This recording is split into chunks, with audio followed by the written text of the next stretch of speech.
안녕하세요. 디아스포라들의 새벽 이슬방을 시작하겠습니다. 다 같이 기도드리겠습니다. 찬양과 경배와 영광을 받으시기에 합당하신 우리 아버지 하나님, 새날 새아침 우리로 하여금 깨어있게 하시고 말씀으로 하루를 열어갈 수 있도록 은혜 베풀어 주시오니 감사합니다. 오늘 아침 세미하신 그 음성을 기다립니다. 사모합니다. 주님 말씀하여 주시고 말씀에 의지하여 오늘도 자루나 우러나 치우치지 아니하며 승리하는 은혜의 삶을 살아갈 수 있는 귀한 날, 복된 날, 승리의 날 되게 하여 주시옵소서. 예수님 이름으로 기도하옵나이다. 아멘. 네, 오늘 아침 우리에게 주신 하나님 말씀 함께 보겠습니다. 시편 122편 1절로 9절까지 제가 읽어드리겠습니다. 사람이 내게 말하기를 여호와의 집에 올라가자 할 때 내가 기뻐하였도다. 예루살렘아 우리 발이 내 성문 안에 섰도다. 예루살렘아 너는 잘 짜여진 성읍과 같이 건설되었도다.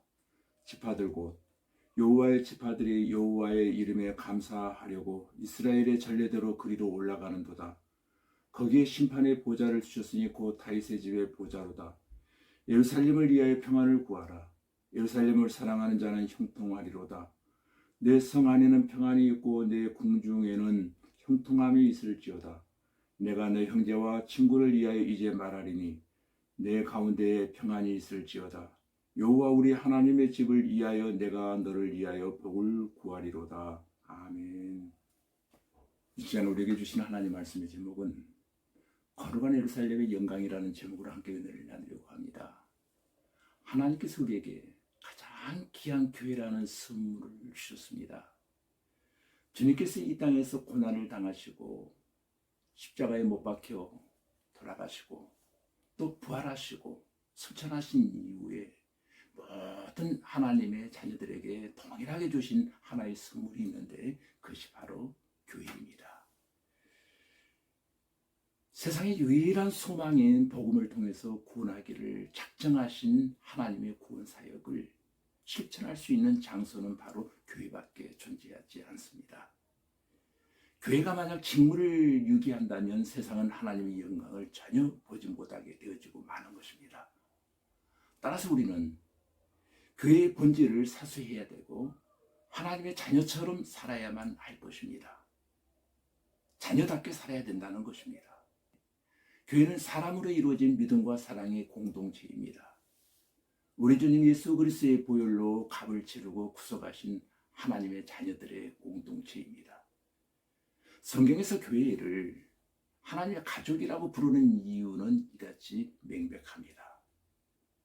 그러면 어떻게 하면 이렇게 소중한 하나님의 교회에서 아주 건강하고 축복된 삶을 누릴 수 있겠습니까?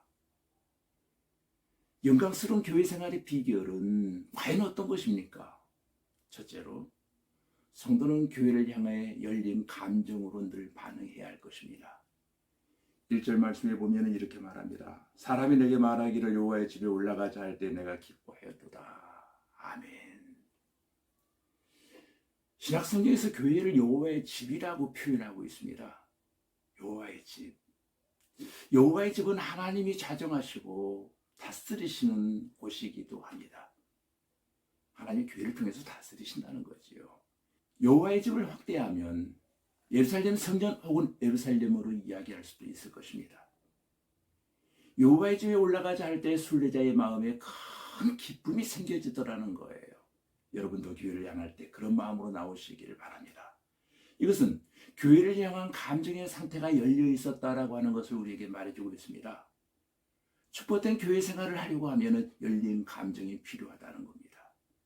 교회를 향한 부담이 아니라 기쁨이 있는 열린 감정으로 날마다 반응해야만 할 것입니다. 2절 3절 말씀에 보면 이렇게 말합니다. 예루살렘아 우리 발이 내 성문 안에 섰도다. 예루살렘아 너는 잘 짜여진 성읍과 같이 건설되었도다 라고 말하고 있습니다. 정말 아름답게 건축된 예루살렘 성전 안에 들어와 하나님께 영광을 돌리고 있는 장면을 한번 생각해 보시기 바랍니다. 교회는 하나님의 영광이 있는 곳이며 우리의 삶의 의미가 주어지는 곳일 뿐 아니라 여러분 예수님의 사랑과 은혜를 받을 수 있는 유일한 통로가 바로 교회라고 생각을 해야 것입니다. 이러한 확신은 우리의 감정의 문을 활짝 열어놓습니다.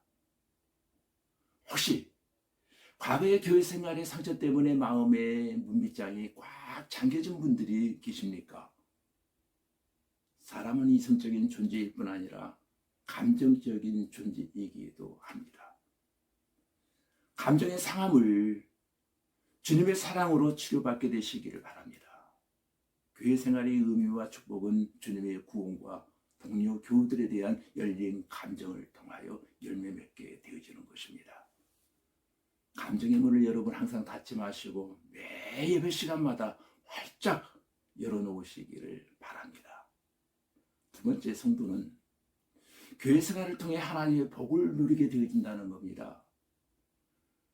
4절에 보면은 하나님의 집에 구원의 은총을 노래하는 것과 더불어 여호와께서 동행하신다라고 하는 것에 대해서 지금 감사하며 올라가고 있더라는 것입니다. 여호와의 거룩한 이름에 감사하려고 올라왔습니다. 이것이 성전에 올라온 목적이에요. 이미 주신 은혜뿐 아니라 계속해서 나와 동행하실 은혜를 앞당겨서 감사드리고 있는 것입니다. 5절 말씀에 보면은 거기에 판단의 보좌를 두셨으니 곧 다윗의 집의 보좌로다 했습니다. 하나님께서 약속하신 대로 다윗과 그 후손들이 왕의 자리에서 백성들을 통치하였습니다. 예배하는 성도에게 세상의 판단이 아니라 하나님 앞에 자신의 모습을 드러낼 때 하나님은 거룩한 성도의 삶이 무엇인가를 깨닫게 해 주신다는 사실입니다. 이것은 하나님의 구원의 은혜가 온 교회를 통하여 확장되어 가는 것을 의미하기도 하는 것입니다. 교회는 하나님의 복음의 통로입니다. 교회는 세상에 줄 수 있는 것만 주어서는 결코 교회라고 말할 수 없을 것입니다. 여러분, 교회는 세상이 결코 줄 수 없는 것을 줍니다. 십자가의 복음과 하나님의 은혜를 줍니다. 새 생명을 줍니다. 교회는 윤리적인 기관인 것이 사실입니다. 그러나 거기에 머물러 있지는 않습니다. 교회는 본질적으로 영적인 기관입니다. 6절 말씀에서 말하는 예루살렘은 바로 교회를 말하고 있는 것입니다. 여러분, 교회의 평안을 위해서 날마다 기도하실 수 있기를 바랍니다. 교회를 사랑하는 자에게 형통의 은혜를 주시는 줄로 믿습니다. 그런데 중요한 것은 교회 안에 평안이 있을 때 형통할 줄로 믿습니다. 우리의 가정도 평안할 때 형통할 줄로 믿습니다. 교회 평안을 위해 힘써 기도하며 성도들 간의 만남의 축복을 날마다 함께 나누며 하나님께 영광 올려드리는 목적이 분명한 교회 생활을 해나갈 수 있는 저와 여러분들이 되시기를 주님 이름으로 축복합니다. 하나님께서 우리에게 선물로 주신 교회를 잘 받들어 섬기며 교회가 이 땅에 축복의 통로요 구원의 통로로서 역할을 잘 감당해 갈 수 있도록 우리 계속 기도해야 할 것입니다. 오늘이 바로 그와 같은 기도 제목이 우리의 제목이 되기를 바랍니다. 전능하신 아버지 하나님, 피로 값주시고 사신 몸 되신 교회를 섬길 수 있는 은혜 베풀어 주신 것 감사합니다. 간절한 마음으로 비웃기는 우리의 교회가 이 지역사회의 축복의 통로가 되게 하여 주시고 구원의 방주 역할을 능히 감당해 나갈 수 있도록 은혜 베풀어 주시되, 특별히 오늘 시간 부르심을 입은 우리 모두가 이 땅에 사는 날 동안 누군가에게 구원의 통로가 되어지고 축복의 통로가 되어져 갈 수 있도록 은혜를 나려 주시옵소서. 예수님 이름으로 기도하옵나이다. 아멘.